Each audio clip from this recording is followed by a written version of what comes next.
Hey guys, Max here. So I've been testing this TCL NXTPAPER 11 tablet. I know the reviews and advertisements about this device predominantly referring to the matte display that it has and how great it is at reading, for reading, and the fact that it has paper in the name. So obviously it is targeting for the readers, but at the same time it's kind of all in one basically device that it should provide you that reading experience, and at the same time that it is an Android type tablet, so it should be capable of doing a lot of things. It does have Android 13 in this tablet, so it promises to deliver a lot basically when you look at the specs and some of the advertisements that you do, the reviews that you see on YouTube. So the expectation that you should be getting a lot from this device. Unfortunately, I have to start with negative, and it's a pretty big negative. I think that it would turn off a lot of people who are interested in getting this device. And that thing is YouTube. The fact that you're watching this video right now on YouTube, I guess this would be an important fact for you, especially if you're watching this video because you're interested in this device. So what I'm gonna do right now is I'm gonna kind of build a scene, let's call it a scene, to show that it's not the other things, but it's actually the device itself. There are other negatives about this device that I found so far. They're not as big as I would say the YouTube is, because a lot of people spend a lot of their time on YouTube, either doing research, watching things, following whoever they're following. So YouTube, I would say, is pretty important nowadays. And to have a device that's not capable to offer that smooth experience, I think it's a very big negative.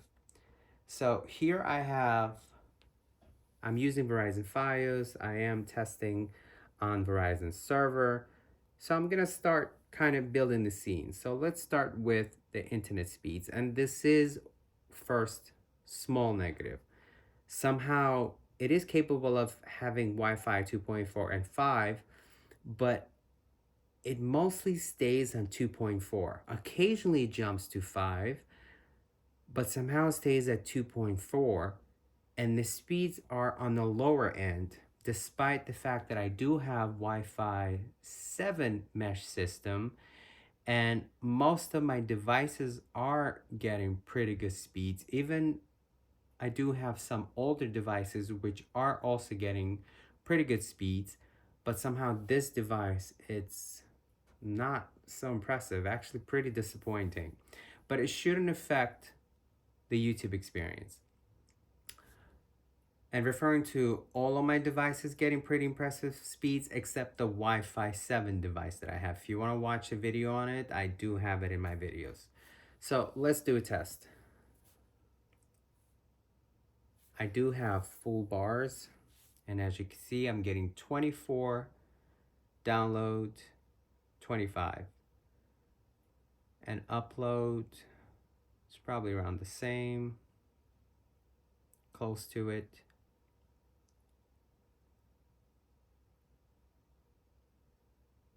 All right, so wow, 25.1, 25.1. Let me show you my results that I've had in the past. So as you can see, it is capable occasionally to jump up there. I don't know why, it just randomly just jumps. As soon as you see the Wi-Fi bars drop by 1, it is on that wavelength.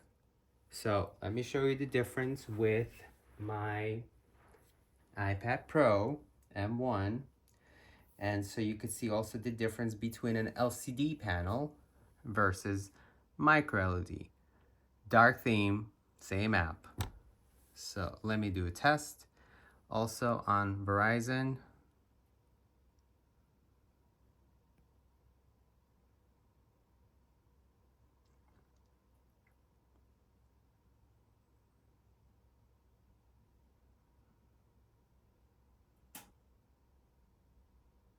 You get the point.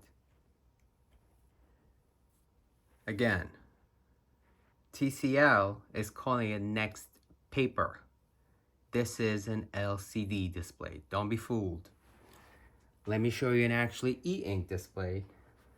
This is, let me turn it on. This is Onyx Books Tab Mini C. Look at this.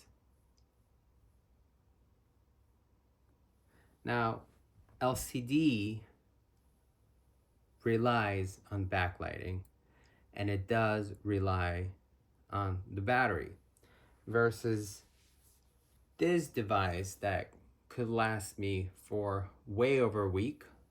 So far, I had to charge this tablet already. So you could see the Wi-Fi. Let's go next. Let's show you what I mean. Somewhat of misleading or kind of guiding away from what this actually tablet is. It is an LCD panel. Although TCL calls it NXTPAPER 11 full electronic paper display. This is not a paper display. This is an LCD. So if you're looking into this device and you've seen some of the videos out there that are promising for you to get better experience than an e-ink device, sorry to disappoint you. It's not true. So let me show you. There are no updates. Just literally checked it at 107. Let's show it again. As you can see, there are no updates as far as the software. Let's look into the applications. Updates available. There are no updates available. So let's go into YouTube.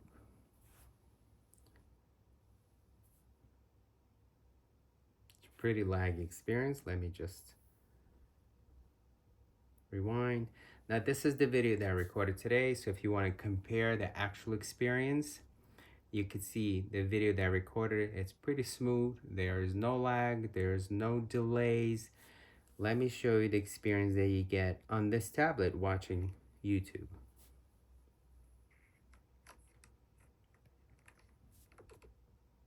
You could already see it's beginning to lag.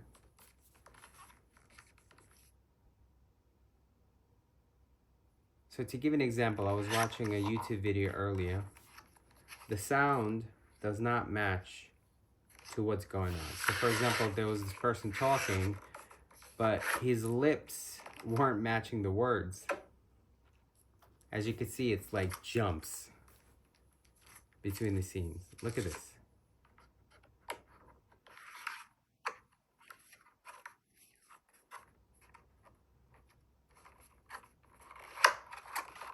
Look at this. This is annoying.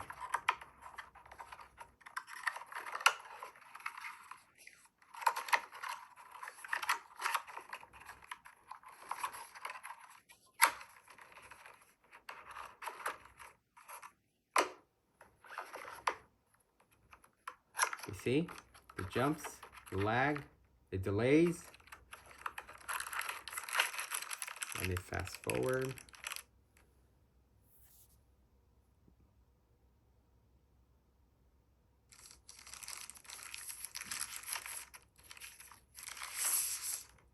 Look at this. You're gonna see it's like gonna be jumping between the scenes. Look at that. You see it's like kind of jumping already. I'm gonna take off the film from the display and look at this. You see the sound is not in sync in the video. Now this is on 4K. No, this is on 2K. Wow, I thought it was 4K. This is bad. Now this is a 2000 by 1200 panel. So let me show you 4K experience. I know this is not a 4K display, but it should handle 2K with no issue. So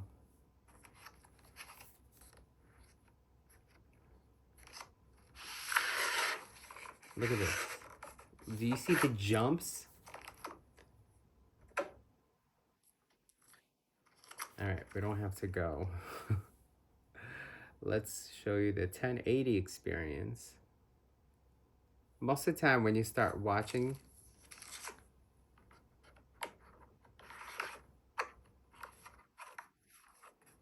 look at this, there's a lag in 1080. Let me drop it down and you can see it's 1080.